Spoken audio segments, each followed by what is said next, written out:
Nick Clegg is running late, very late.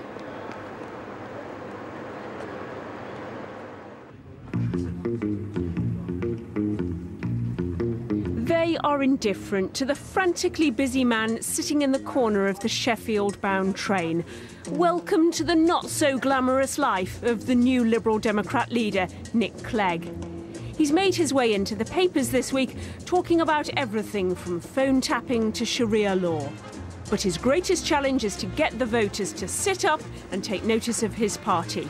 We spent the day with him in his Sheffield constituency.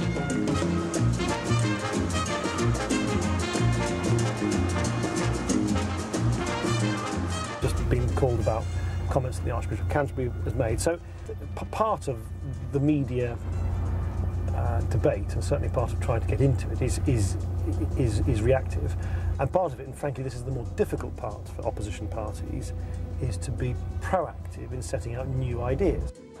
He's here to meet constituents to talk about everything from faulty guttering to raising money for charity. Hello. Hello. Nick Clegg is not what you'd call a grand man. He shares his constituency office in Sheffield with the local plumber. But he does have a grand ambition for his party. He wants to double the number of Liberal Democrat MPs in Parliament. And he says this year the Liberal Democrats need to be bold and radical. So we thought we'd ask some party members how bold he should be. I'm Simon Hughes, and as you know by now, Nick, I'm the federal president of our great party. I want you to be really bold over the next 2 parliaments in growing our party across Great Britain. I want you to fulfil your ambition of making sure we double our number of MPs in the next 2 general elections. But I want you to do more than that.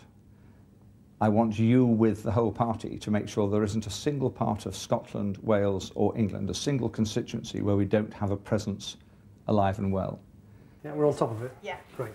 Nick Clegg has a crack team of female staff to keep him almost running on time. So what have we got this afternoon? Surgery starting at 3 through till 5:20. But in Parliament, Liberal Democrat women are a woeful rarity. Only 9 out of 63 MPs. And the Liberal Democrats have no black or Asian members of Parliament. My name's Linda Jack and I'm prospective European parliamentary candidate for the Eastern region. Nick, what I would say to you is if you wanted to be really bold, you could use the appointments procedure to the House of Lords to ensure that you appointed more women and ethnic minorities. That would send a very clear message. At the moment, I read last week that only 9% of women in their 30s would vote for us. That's shocking. If we want to represent, then we need to be representative.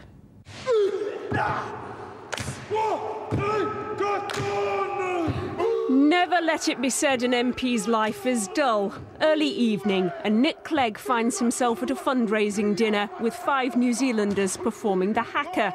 This is all about frightening the living daylights out of the opposition. And after 3 years of beating up their own leaders, Liberal Democrats need to find ways to woo the voters. A few bold, eye-catching policies won't go amiss. My name's Mark Littlewood. I'm the former head of media for the Liberal Democrats. Nick, there are 3 things you should do. Firstly, the Lib Dems mustn't just be the anti-Iraq party. We need to be the anti-Afghanistan party as well. British troops are facing an impossible position there, and it's time to declare that we've got to bring them home. Secondly, taxation. Don't just talk about who pays what proportion of the tax burden. Come out clearly and say taxation needs to come down. It's too high overall. And thirdly, you need to reform the party itself. In a 24-hour, media-driven age, it's no use having a few dozen activists in a conference hall deciding our policy twice a year. Change that, modernise us and modernise the Liberal Democrats. Sheffield was built on steel, of course, and its associated trades.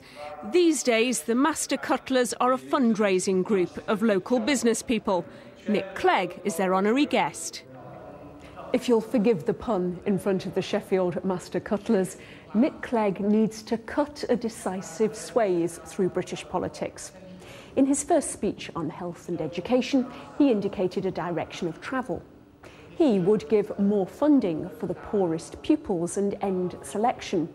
doctors would get a greater say in the NHS, and if you wait too long for treatment, you'd be allowed to go privately for free. Being leader requires juggling skills, but Nick Clegg is among friends. We're all very strong. Why? 90. The audience at St William's Catholic Church are a mix of Liberal